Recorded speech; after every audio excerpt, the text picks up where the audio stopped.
Hey, welcome back. Word of Mouth Podcast, episode 19. I'm going to call this Dear Fernanda. We just listened to Everything is Not Fine.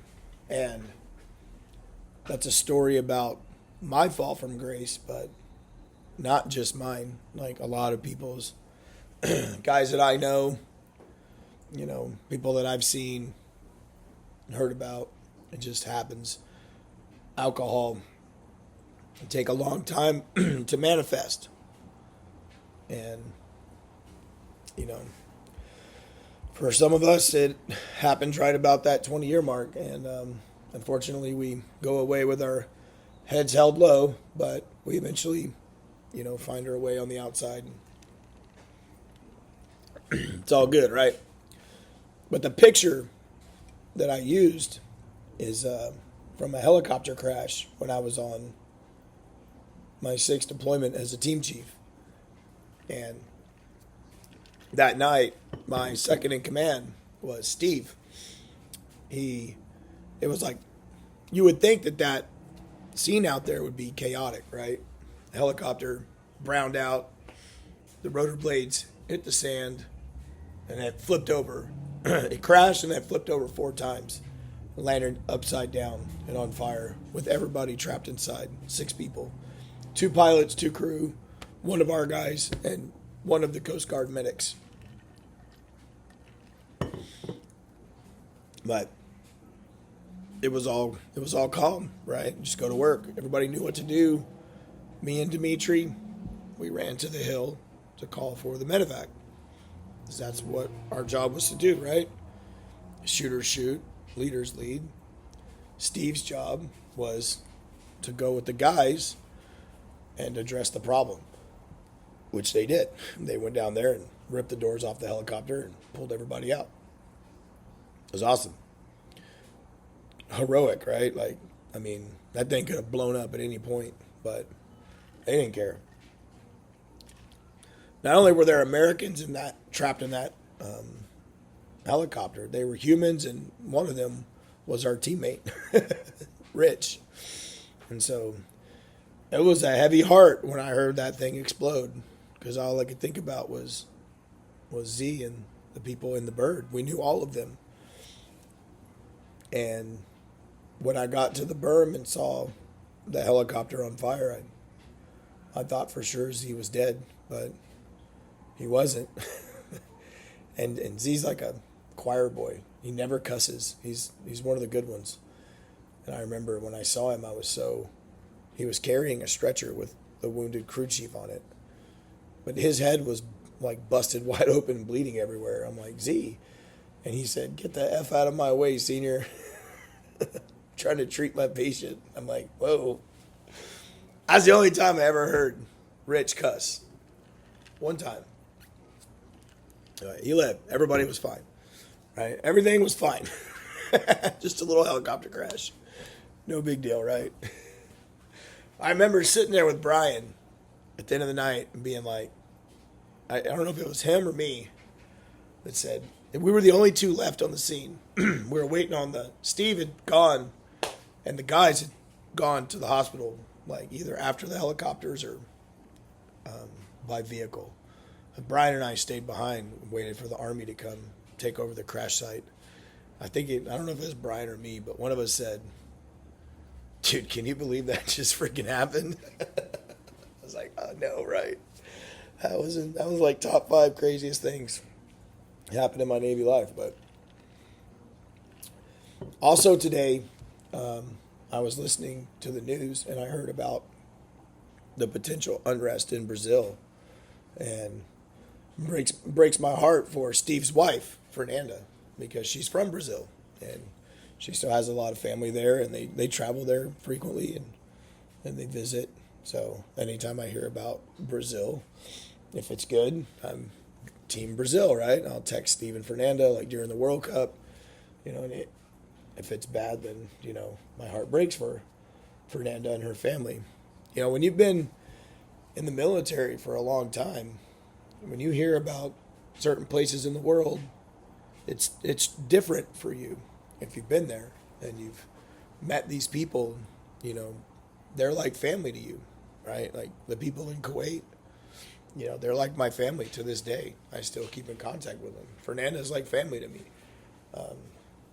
And so to know that she has family in Brazil that are on the horizon of what could be some crazy unrest, I was thinking of her today too, and my heart breaks for her. So I was going to actually reach out to her and Steve and say hi, but I had already knew I was posting the Texans are patriotic, unapologetically patriotic, and Fernanda would love that because she loves how me and Steve are so freaking rah Texas boys because he's from San Antonio, I'm from Waco.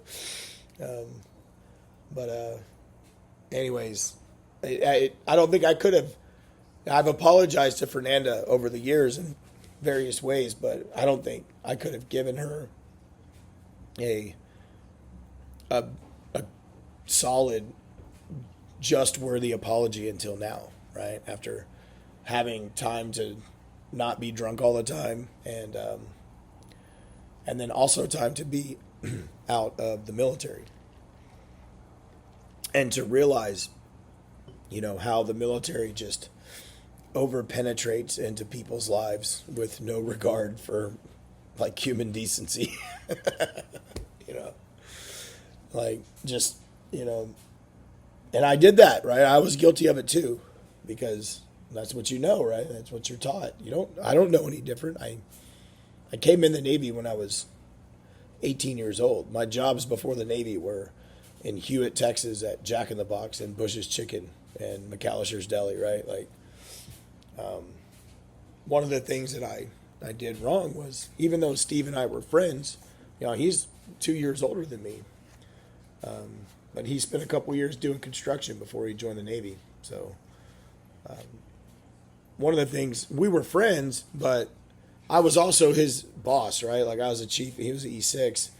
And so there's a friendship level between us, but there's also a boundary because of chief and LPO.